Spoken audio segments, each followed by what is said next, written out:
তৃতীয়ষ্ঠ মঙ্গল যেমন উপার্জন করার শক্তি দেয়, তেমনি ব্যয়ের প্রবণতাও দেয়।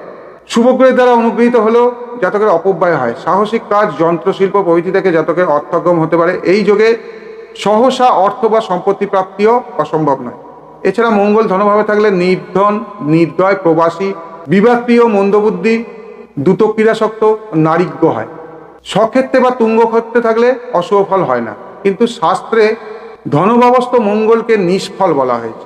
সিংহ লগ্নের মঙ্গল যদি ধনস্থানে থাকে তাহলে বলা হয়েছে পিতৃসৌখ্য থাকে না।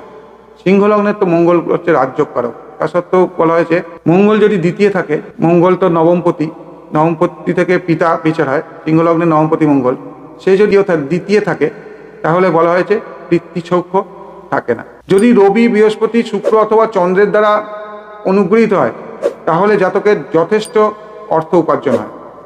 বৃহস্পতি বা রবি দ্বারা পীড়িত হলে বে হিসাবে